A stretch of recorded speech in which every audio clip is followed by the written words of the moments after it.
आज हम erectile reforms पर बात कर रहे हैं। मैं अपनी पार्टी शिवसेना की तरफ से इसकी पूरी तरीके से समर्थन करता हूँ। आज 9 दिसंबर के दिन 79 साल पहले भारत की संविधान सभा पहली बार बैठी थी। उस दिन उनके सामने एक ही लक्ष्य था, एक ऐसा भारत बनाया जाए जहां जनता ही जनार्दन हो। 1946 में चर्चा इस बात पर की थी कि वोट का अधिकार किसे मिले, और आज 2025 में चर्चा इस बात पर है कि उस वोट का सम्मान कैसे सुरक्षित रहे। और इसी वोट के सम्मान के लिए सबसे ज़रूरी है एसआईआर और इलेक्ट्रल रिफॉर्म्स, जो आज जिस पर हम लोग चर्चा कर रहे हैं। महोदय, आज जब चर्चा इलेक्ट्रल रिफॉर्म्स की हो रही है तो ये चर्चा सिर्फ बदलाव की नहीं है, ये चर्चा है इस देश के 75 साल के इतिहास की। कैसे इस देश का लोकतंत्र हर चुनाव के साथ मजबूत होता गया। आज 9 दिसंबर है वो दिन जब इसी संसद में इस देश की संविधान सभा की सबसे पहले बैठक हुई थी, और आज 79 वर्षों के बाद उसी दिन हम इलेक्शन रिफॉर्म्स के बारे में चर्चा कर रहे हैं। आज अगर दुनिया भारत को लोकतंत्र की जननी मानता है तो उसका एकमात्र कारण हमारे चुनाव है। ये वो शक्ति है जो हर 5 साल में एक आम नागरिक को यह अधिकार देती है कि वह देश की बागडोर किसे सौंपना चाहते हैं, ये डिसाइड करने के लिए। मैं नमन करता हूँ हमारे संविधान निर्माताओं की उस सोच को जिन्होंने आज़ादी की पहली सुबह से हम सबको बराबर का अधिकार दिया। महोदय, अमेरिका जैसे विकसित देश को महिलाओं को वोट देने के अधिकार के लिए उनको 144 साल लग गए, लेकिन भारत ने पहले दिन से ही ये तय किया था कि चाहे वो उद्योगपति हो या खेत में पसीना बहाने वाला किसान, चाहे वो पुरुष हो या महिला, सबको वोट का अधिकार मिलेगा। यह समानता ही हमारे सबसे बड़ी ताकत है। आज जब हम यहाँ इलेक्ट्रल रिफॉर्म्स पर चर्चा कर रहे हैं तो हमें याद रखना चाहिए कि सिर्फ हम कुछ सांसदों को चुनाव जीतने या हारने के बारे में यहाँ पर चर्चा नहीं कर रहे हैं, हम चर्चा कर रहे हैं पूरी प्रक्रिया पर। यह चर्चा इस देश के 140 लोगों के भविष्य को सुरक्षित करने के बारे में है। यह सुधार इसलिए जरूरी है ताकि कतार में खड़े आखिरी व्यक्ति को भरोसा इस व्यवस्था पर हो और मजबूत हो सके। यह चर्चा उन 140 करोड़ उम्मीदों के बारे में है जो हर 5 साल बाद इस भरोसे के साथ घर से निकलते हैं कि उनका एक वोट इस देश की तकदीर बदल देगा। हम बैलेट पेपर से ईवीएम तक आए। हमने हिंसा के उस दौर को भी पीछे छोड़कर आज उस दौर में कदम रखा है जहां कश्मीर की घाटियों से लेकर गढ़चिरौली के जंगलों तक रिकॉर्ड टर्नआउट वोटिंग होता है। जब एक 90 साल का बुजुर्ग और पहली बार वोट डालने वाला 18 साल का युवा एक साथ कतार में खड़े होते हैं, एक उद्योगपति भी उसी कतार में खड़ा होता है, एक खेती करने वाला किसान भी उसी कतार में खड़ा होता है, एक गरीब व्यक्ति भी उसी कतार में खड़ा होता है। यही हमारी लोकतंत्र की शक्ति है। महोदय, यहाँ पर मैं सुन रहा था सभी विपक्ष के साथियों को कि यहाँ पर लोकतंत्र कैसे बचाया जाए, इसके पाठ जो है सुबह से यहाँ पर शुरू है। लेकिन इतिहास गवाह है कि इस देश के 75 सालों के संसदीय इतिहास में आज तक केवल एक प्रधानमंत्री को हाईकोर्ट द्वारा इलेक्टोरल मैल प्रैक्टिसेस का दोषी मानकर सजा दी गई थी। उनका नाम था श्रीमती इंदिरा गांधी जी। 1975 में इलाहाबाद हाईकोर्ट ने जब उनका चुनाव रद्द किया तो उस फैसले का सम्मान करने के बजाय इस देश पर इमरजेंसी का काला धब्बा लगाने का काम भी इसी कांग्रेस ने किया। इतना ही नहीं, अपनी कुर्सी बचाने के लिए संविधान को ही बदल डाला और कानून ले आए कि प्रधानमंत्री के चुनाव को कोर्ट में चुनौती ही नहीं दी जा सकती। जिन्होंने अपनी सत्ता के लिए संविधान का गला घोटा, आज वो संविधान के प्रत हाथ में लेकर जो है यहाँ पर नैतिकता का ढोंग कर रहे हैं। इतिहास गवाह है 1952 में जब पंडित नेहरू का तथाकथित स्वर्णिम युग था, जब जनादेश को बदलने के लिए बैलेट बॉक्सेस के अंदर नाइट्रिक एसिड डाला गया था। जो वोट इनके खिलाफ थे उन्हें जलाकर खाक कर दिया गया। इन्होंने भारत के पहले चुनाव में ही जनता के भरोसे को एसिड डालकर जला दिया गया। इनका सबसे बड़ा पाप, अभी यहाँ पर कुछ वक्ता डॉक्टर बाबा साहेब अम्बेडकर जी के बारे में बात कर रहे थे, लेकिन वही डॉक्टर बाबा साहेब अम्बेडकर जी को संविधान संसद में पहुंचने से रोकने का काम भी इसी कांग्रेस ने किया। 1952 में पंडित नेहरू ने खुद उनके खिलाफ उम्मीदवार उतारा और जब लगा कि बाबा साहब जीत रहे थे तो 74,333 वोटों को अवैध इनवैलिड घोषित करवाने का काम भी इन्होंने किया। और आज यहाँ पर ईवीएम पर बात ये लोग कर रहे, इलेक्शन कमीशन पर बात ये कर रहे, सवाल उठा रहे। सोचिए महोदय, 74,000 वोट रिजेक्ट हुए और बाबा साहेब महज 14,000 वोटों से इन्होंने हरवा दिया। और आज ये बाबा साहब का यहाँ पर उदाहरण दे, जिस महापुरुष ने देश के हर गरीब और दलित को वोट का अधिकार दिया, इन लोगों ने संसद में घुसने से रोकने का काम भी इन्होंने ही किया। तभी वोट चोरी, ये आज जो वोट चोरी चिल्ला रहे, तभी वोट चोरी करने का काम कांग्रेस के माध्यम से यहाँ पर हुआ। आप जरा इनके आधुनिक युग पर आते। 1989 का चुनाव और सीट थी अमेठी, जहां से तत्कालीन प्रधानमंत्री चुनाव लड़ रहे थे। वहां खुलेआम बूथ लूटे गए, लाठियां चलाई, पाप का घड़ा इतना भर गया कि चुनाव आयोग को सबूत दिखाने के बाद 97 पोलिंग स्टेशनों पर रीपोलिंग का आदेश देना पड़ा। जिस देश के प्रधानमंत्री के खुद की सीट पर निष्पक्ष चुनाव न हो सके, वो आज लोकतंत्र का पाठ जो है यहाँ पर सभी को पढ़ा रहे।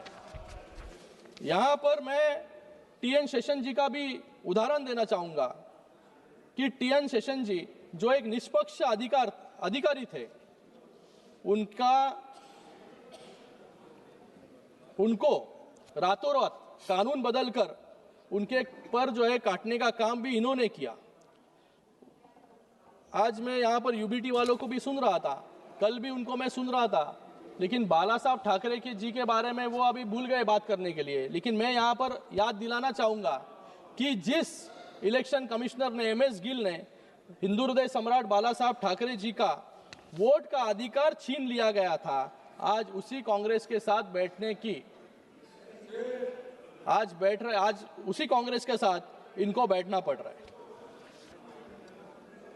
मैं बाला साहब ठाकरे जी का एक उदाहरण देना चाहूंगा। 1990 में जब बांग्लादेशियों की संख्या मुंबई में और पूरे भारत में बढ़ रही थी, तभी इन्हीं बांग्लादेशियों घुसपैठियों को बाहर निकालने की बात बाला साहब ठाकरे जी ने उस समय की थी। और आज एसआईआर के बारे में भी एसआईआर क्यों हो रहा है? आज एसआईआर इसीलिए हो रहा है कि जो बांग्लादेशी आज जो रोहिंग्या आज इस देश में घुसे हैं, आज जो रोहिंग्या वेस्ट बंगाल में है, आज जो रोहिंग्या मुंबई में तो लाखों की संख्या में इनकी तादाद बढ़ी है। तो मुझे लगता है कि जो सुप्रीम कोर्ट ने भी कहा है, if they don't have legal status to stay in India, if an intruder comes, do we give them a red carpet welcome? What is the problem in sending them back? ये खुद supreme court ने कहा है। लेकिन इनको दिक्कत जो है इनकी वोट बैंक से है। इनको अगर बाहर निकाल दिया गया तो इनको वोट कौन देगा? यही इनकी सबसे बड़ी दिक्कत। इसलिए एसआईआर का विरोध करने का काम यहाँ पर इन लोग कर रहे हैं। आज मिजोरम में सबसे ज्यादा अगर क्रिमिनल केसेस है तो 50% आपराधिक मामले जो है ये बाहरी लोगों से जुड़े हैं। आज मुंबई में लाखों की संख्या में घुसपैठियां यहाँ पर बांग्लादेशी घुसपैठियां हैं। इनको फिर से जो है बांग्लादेश में भेजने का काम जो है करना चाहिए। मैं यहाँ पर कुछ लोग कह रहे थे कि अनअपोज्ड इलेक्शंस, ये जो नगर पंचायत के इलेक्शंस यहाँ पर हुए महाराष्ट्र में, उस इलेक्शंस में कई अनअपोज्ड इलेक्शंस हुए। क्यों हुए अनअपोज्ड इलेक्शंस? क्योंकि इनके लोग खुद फॉर्म भरने गए नहीं, इसलिए अनअपोज्ड इलेक्शंस जो है वहां पर नगर पंचायत में हुए। ये अरविंद सावंत जी, तुम्ही खरं सांगा, तुमचे किती लोक जी आहेत की तुमच्या कार्यकर्त्याचा प्रचार करण्यासाठी आले? आज एक कार्यकर्ताओं का इलेक्शन था नगर पंचायत का, इनका इलेक्शन हो गया। जब लोकसभा में इनको अच्छी वोटिंग मिली तब इनको ईवीएम पे से शिकायत नहीं थी। जब महाराष्ट्र में पूरे मेजॉरिटी के साथ सत्ता में फिर से महायुति की सरकार आई तब इनको ईवीएम दिखने लगा। लोकसभा के बाद तो इनको लगने लग गया था, लोकसभा के बाद इनको लगने लग गया तो अभी सरकार तो हमारी आ जाएगी महाराष्ट्र में, कौन मुख्यमंत्री, कौन मंत्री, कौन ये मंत्री, कौन, ये सब इन्होंने डिसाइड कर लिया था। लेकिन महाराष्ट्र की जनता ने इनको इनकी सही जगह जो है दिखाने का काम यहाँ पर किया। और उस इलेक्शन के बाद अभी नगर पंचायत के चुनाव हुए, अरविंद सावंत जी आएगा, नगर पंचायत के चुनाव हुए। नगर पंचायत के चुनाव में जब एक कार्यकर्ता का चुनाव ये था, एक कार्यकर्ता के चुनाव में यूबीटी का कौन सा नेता एक नगर पंचायत के नगर अध्यक्ष के चुनाव के लिए खड़ा है, उसके इलेक्शन में गए और ये बात कर रहे हैं कि प्रचार के लिए गए। ये सब घर के मुंबई से बाहर निकले नहीं है और आज यहाँ पर बात कर रहे हैं कि अनअपोज्ड इलेक्शन का। नगर पंचायत के चुनाव में सिर्फ सत्ता पक्ष के जो लोग हैं वही इलेक्शन में दिख रहे थे, वही रैली कर रहे थे और यहाँ पर ये अनअपोज्ड इलेक्शन के बारे में बात यहाँ पर कर रहे हैं। तो मुझे यहाँ पर यह कहना है कि लोकसभा के बाद तो इनको पूरा भरोसा हो गया था कि महाराष्ट्र में तो अभी विपक्ष की सरकार आएगी, लेकिन महाराष्ट्र की जनता ने सही जगह इनकी दिखाई। फिर इनके एलओपी, फिर हमारे महाराष्ट्र के कुछ युवा नेता पावर पॉइंट प्रेजेंटेशन जो है लोगों के सामने लेके गए। पावर पॉइंट प्रेजेंटेशन दिखाने से कुछ नहीं होता।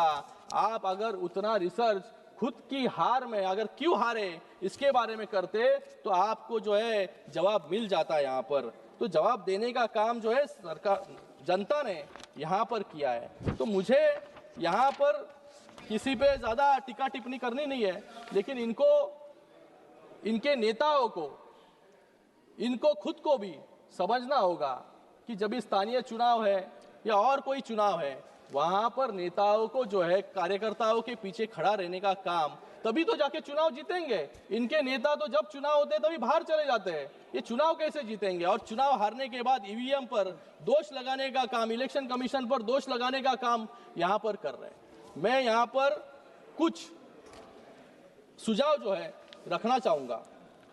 एज टू कंटेस्ट, आज जिस युवाओं को 18 साल में वोट देने का अधिकार है, उसी युवा को आने वाले समय में इस लोकसभा का चुनाव हो, विधानसभा का चुनाव हो, लड़ने का अधिकार भी जो है 18 या 21 साल जो है करना अनिवार्य है। क्योंकि जो वोट देकर इतना बड़ा लोकतंत्र चुनने का काम करता है, वहां पर उसका भी अधिकार है कि आने वाले समय में उसको भी एक सुविधा, अवसर जो है मिलना चाहिए।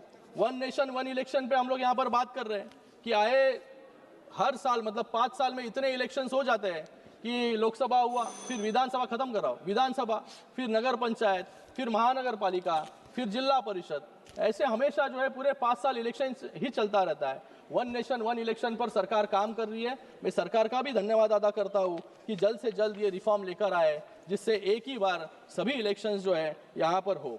फिर उसी के साथ में कॉमन इलेक्टोरल रोल, हर इलेक्शन के लिए, लोकसभा के लिए एक अलग इलेक्टोरल रोल, विधानसभा के लिए एक अलग इलेक्टोरल रोल, नगर पंचायत के लिए अलग इलेक्टोरल रोल, म्यूनिसिपल कॉर्पोरेशन के लिए अलग, ये तो मानेंगे आप, म्यूनिसिपल कॉर्पोरेशन के लिए अलग इलेक्टोरल रोल।